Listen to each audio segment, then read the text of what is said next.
दोस्तों बिना time waste किए हम आपको कुछ बताना चाहेंगे दोस्तों। जैसे कि multimedia and concept and application जो सब्जेक्ट है, ठीक है, इसके मोस्ट इंपॉर्टेंट क्वेश्चन कम से कम 5 से क्वेश्चन पेपर को हमने एनालाइज किया है, ठीक है। उनमें से जो मोस्ट इंपॉर्टेंट क्वेश्चन जो अक्सर एग्जाम में पूछे जाते हैं, ठीक है, वो हमने यहाँ पर नोट किए हैं, ठीक। तो सबसे पहले हम इन इंपॉर्टेंट क्वेश्चन को आपके साथ शेयर करेंगे, ठीक है। इसके बाद आगे चल के हम इनकी आपको वीडियो भी प्रोवाइड करेंगे प्रत्येक क्वेश्चन के आंसर के साथ, ठीक।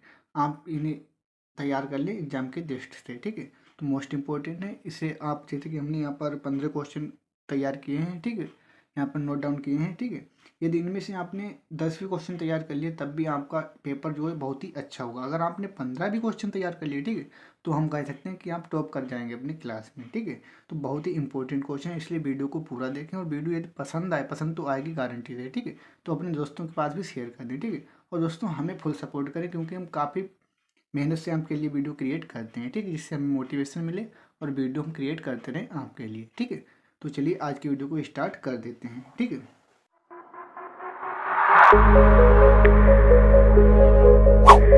दोस्तों जैसे पहला क्वेश्चन हमारा इसमें पूछा जाता है, what is multimedia, explain it is component, ठीक। तो मल्टीमीडिया क्या है और इसके कुछ कंपोनेंट होते हैं, वो क्या हैं, ठीक है। तो ये क्वेश्चन इस प्रकार से पूछा जाता है, ठीक है।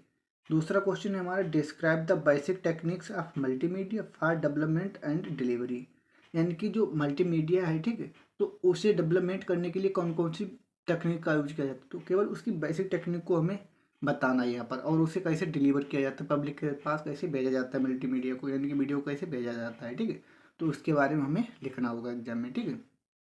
इसका तीसरा क्वेश्चन हमारा है, what is process of multimedia production, explain in detail, यानी कि जो मल्टीमीडिया उसे कैसे बनाया जाता है, ठीक, उसे कैसे प्रोड्यूस किया जाता है, ठीक है, तो उसे हमें डिटेल में एक्सप्लेन करना है, ठीक है।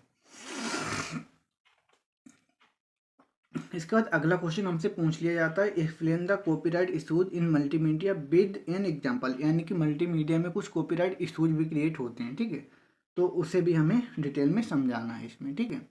इसके बाद अगला क्वेश्चन हमारा है, what is sound and video in multimedia application, explain it with an example, ठीक है। तो साउंड एंड वीडियो, मल्टीमीडिया में हमारे साउंड और वीडियो भी होते हैं, ठीक, तो इसे भी हमें एग्जाम्पल सहित डिफाइन करना है, ठीक है। दोस्तों इन क्वेश्चन को आप अपनी कॉपी पे पहले नोट जरूर कर लें, ठीक है। अगला जो क्वेश्चन हमारा पूछ लिया जाता है, explain hardware and software requirement of multimedia, यानी कि जो मल्टीमीडिया जो हम क्रिएट करते हैं, ठीक है, तो उसमें हार्डवेयर कौन से यूज होते हैं, सॉफ्टवेयर कौन से यूज होते हैं, उनकी क्या रिक्वायरमेंट होती है, इसके बारे में हमें लिखना होता है, ठीक है। इसके बाद अगला क्वेश्चन पूछ लिया जाता है, what is cross platform capability explain, तो क्रॉस प्लेटफॉर्म की कैपेबिलिटी होती है इसमें, उसके बारे में पूछा जाता है। इसके बाद what are various copyright issues in multimedia explain, और मल्टीमीडिया में कुछ कॉपीराइट इशूज भी आ जाते हैं, ठीक है। दोस्तों ये क्वेश्चन हमारे यहाँ पर रिपीट हो चुका है, ठीक है, तो आप क्वेश्चन नंबर 4 और क्वेश्चन नंबर 8 हमारा रिपीट हो गया है, ठीक है। इसके बाद अगला क्वेश्चन हमारा, what is the relationship between hypermedia and hyper text explain with example, ठीक है। हाइपरमीडिया और हाइपर टेक्स्ट इनके बीच में क्या रिलेशन है, इसके बारे में भी हमें पूछा जाता है, ठीक है। इसके बाद what is MIDI explain with application of MIDI in multimedia, यानी कि मल्टीमीडिया में MIDI क्या होता है, इसकी फुल फॉर्म वगैरह लिखना है, ठीक है, और इसके बारे में लिखना है, और इसका क्या यूज होता है मल्टीमीडिया में, इसके बारे में भी हमें लिखना है, ठीक है। ये दोस्तों ये क्वेश्चन यहाँ पर टोटल यहाँ पर 10 है, ठीक, बट यहाँ पर 9 क्वेश्चन है, 8 नंबर का क्वेश्चन हमारा रिपीट हो गया।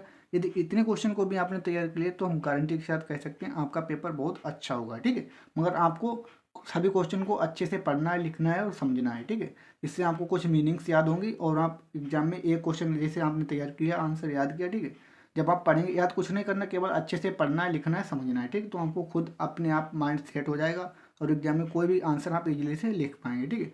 तो कुछ दूसरे क्वेश्चन की मीनिंग्स भी आपको याद हो जाएंगे, जिससे अगला क्वेश्चन का आंसर लिखने में आपको काफ़ी हेल्प मिलेगी, ठीक है। इसलिए सभी क्वेश्चन को डिटेल में पढ़ने की आदत डालनी, ठीक है।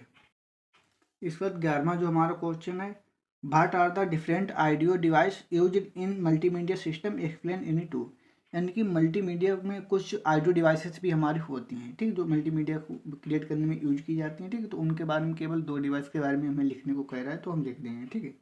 इसके बाद नेक्स्ट क्वेश्चन हमारा, what do you understand by multimedia authoring, explain various functions of multimedia authoring software, ठीक है।